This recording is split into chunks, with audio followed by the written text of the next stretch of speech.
Hello there everyone. Today I want to show you how to make these braided wirework hoop earrings. And this is what mine looks like here.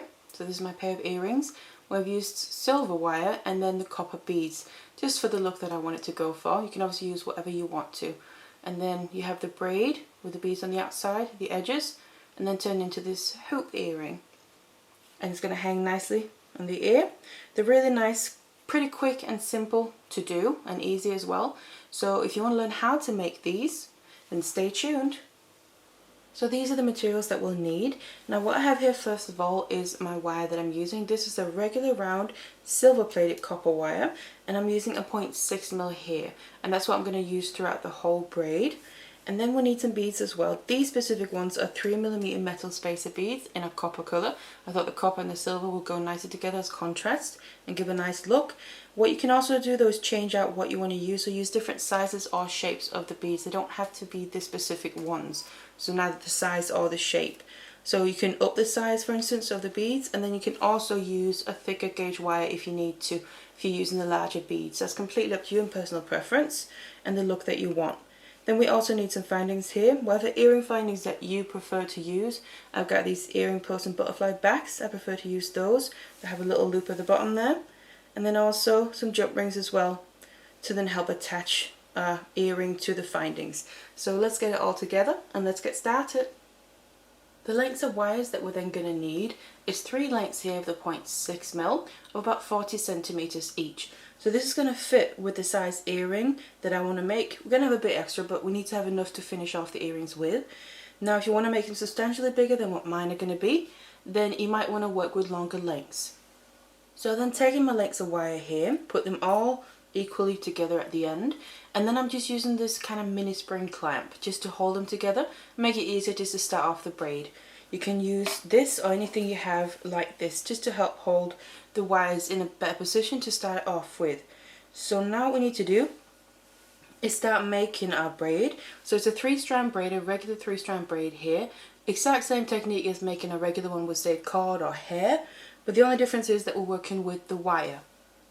And working with the wire is just a little bit different because it reacts differently than say cord would, because obviously it's not as soft. So, but otherwise it's the same technique. And also right up here I've just left kind of tail sticking out from the spring clamp of about somewhere 5 to 10 centimeters, just so we have something to finish off with. So what we're going to do is I'm just going to make a couple of movements of the braid before I start adding in any beads. So I'm just going to start from one side, take the outer one, bring it over the middle one and then into the middle. So that's a new middle, like that. And then I'm going to take the outer one from the opposite side, bring that over the new middle one, and then that into the middle. So as you can see, just a regular 3-strand braid, just like that.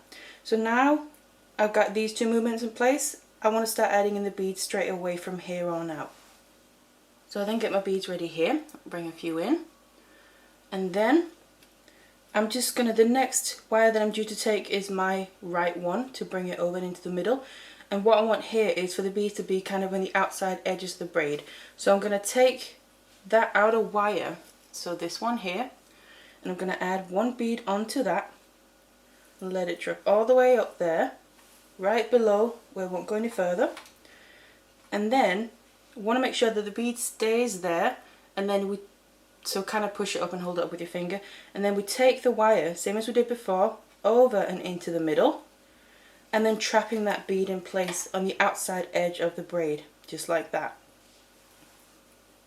And then also as I'm working with the wire here in the braid, just keep smoothing it out, running it through your fingers to help it stay nice and straight so you don't get any obvious kinks or bends. It also softens the wire, makes it easier to work with. So like that. And then the next one that I'm due to take is my left one here, the outer one. So now I'm going to be adding beads every time I move one of my outer lengths of wire.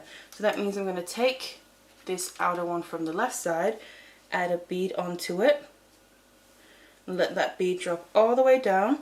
Again, push it all the way up, hold it there with your finger. And what I like to do as I'm making this braid is I place the bead there, and then I kind of put my fingers on top of all of it and hold it there, and then bring the wire over and into the middle. That's just the way that I prefer to work with it. I find it gives a nice result. And then I also want to make sure to pull it a little bit tight. So basically I'm also using the beads as a guide to where the wires are going to go, because you can see you can only pull the wire so far because then the bead is in the way and the wire won't go any further. So now it's the wire on the right side's turn. Grab that, add a bead onto it, let that drop all the way down there. Now that sits in that little gap. Take the wire over and into the middle while you keep the bead trapped in that gap there. And there we go.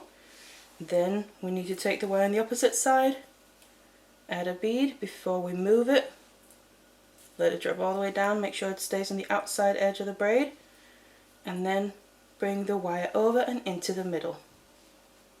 So there we go. And you can see just like a regular 3-strand braid, just using wire instead, and then just obviously adding in the beads there along the way. So you just want to keep going like this throughout, adding the beads in every time basically you move a wire from the outside edge, and then make it however long you want it to be according to how large you want the final piece to be as well, because obviously the length of this braid will determine the circumference of the final piece. So I now have my full braid here and I've reached the length that I want mine to be, and just for reference obviously you can make whatever size you want to, but in my case here the braid itself is, if you measure it, about 13 centimeters long. Or what you could also do is count the beads that you've used to obviously make sure that both of the earrings that you make become as similar as possible. So I would just count the beads on one side, and on one side here I have 29 beads in total. So which either way you prefer, and obviously what other size as well, because this is going to end up being the circumference of the earring. So now what we need to do is shape this, and what I want for this is a circle shape, so a round one. And I'm just going to get this, I have a hand cream here, just for something to get the round shape. It doesn't matter at all what you use, just to get a nice rounded shape in somewhat of the size that you want. So I'm just going to shape this around to get that circle shape. There. And it's just to get it kind of started out. We can always adjust the shape once we've completed it here, just to kind of perfect it more, and in case obviously while we keep working with it as well, in case it goes a little bit out of shape. So I'm just going to bring the two ends together here, and what I also did was intertwine the wires. As you can see, what we're going to have is naturally on each end of the braid we're going to have two wires going out to one side and one going out to the other side, and on the other side there it's opposite. So I've just intertwined them there.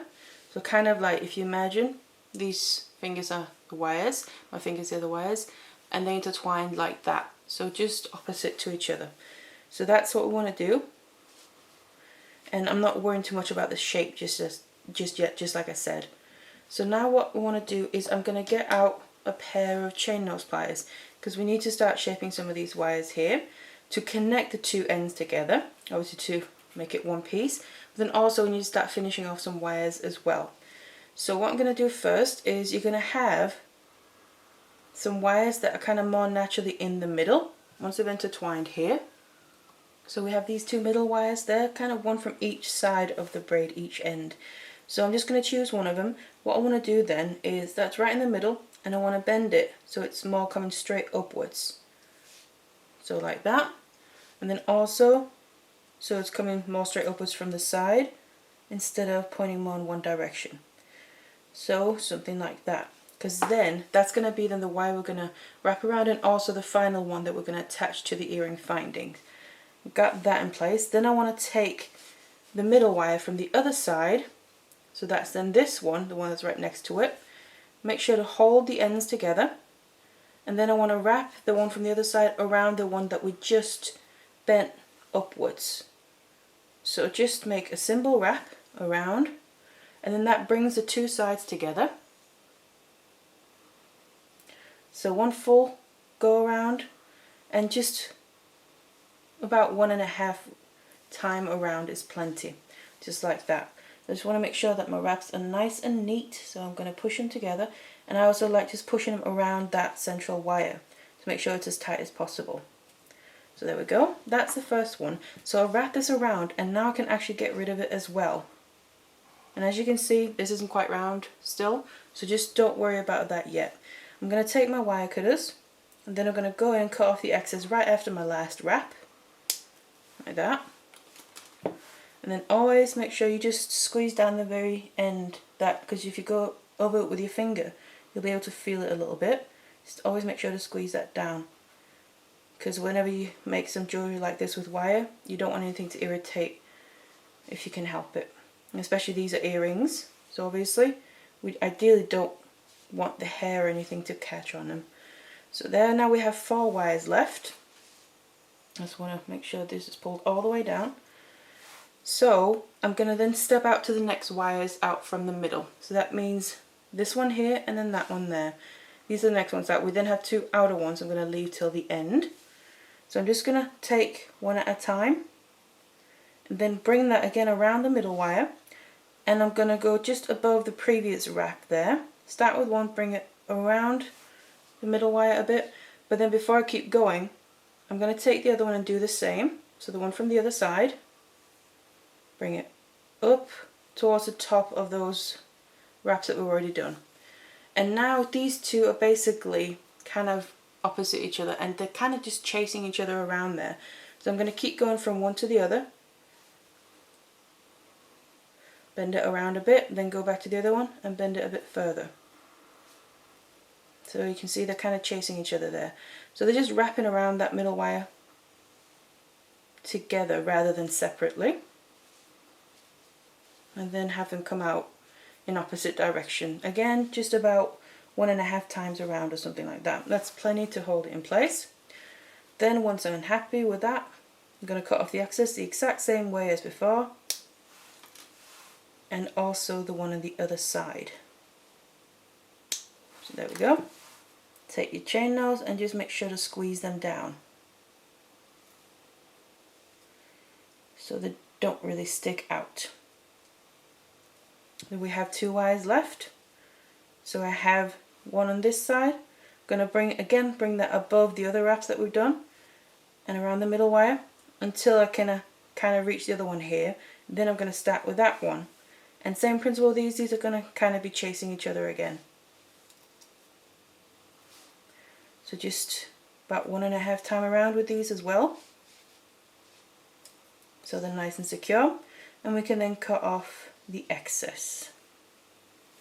So something like a little bit more. Something like that should be plenty then.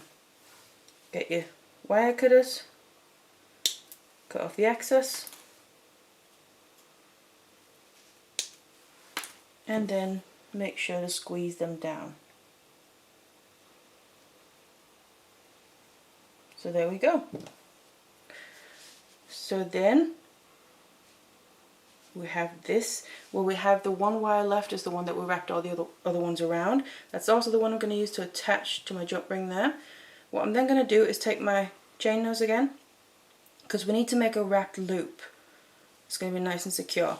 And what I'm going to do is make a bend, but I'm placing my pliers on the wire a little bit above the last wraps and just leaving a bit of a gap there of bare wire, and then bending it to the side. So I'm holding it like this to the side of the earring here, and then I'm going to just take my 6-step bell making pliers. You can also use round nose pliers. I just like using these because they make sure I get the same size loop on both of them by using the same size there. And then make a full circle around your pliers so you get that. And then I like to take my chain nails, place them onto that circle to hold it in place so it doesn't move, while I then take the tail of it and wrap underneath, filling in that little gap that I left of the bare wire. So just until you haven't got any more space left. And then obviously we also need to just finish this off by just taking my wire cutters, cutting off the excess. Again, always remember to just squeeze that down.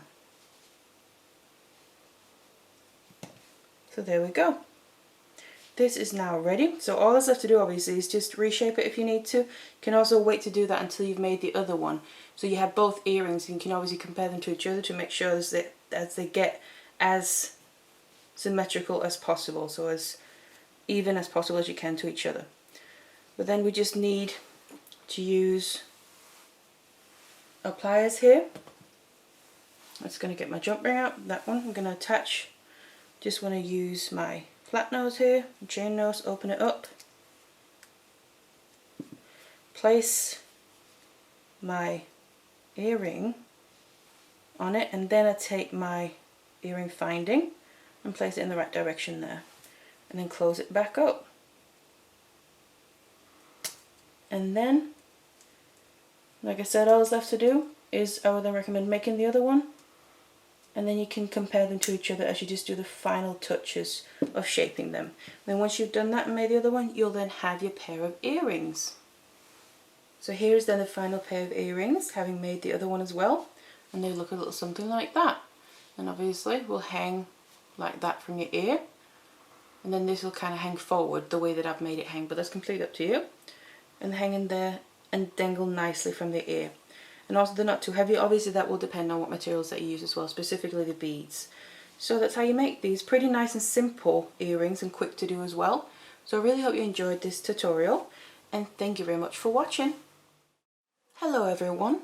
Today I'm going to show you how to make these Egyptian style wire work earrings, and they look like this. So this is kind of hanging from the front. They would look like this, and they dangle nicely from the ear, so kind of like hoop earrings. So this is the effect that you get all the way around your earrings there in a set, and it's kind of to match the bracelet that I already made. I made this a while back and I got quite a few requests to make earrings to match,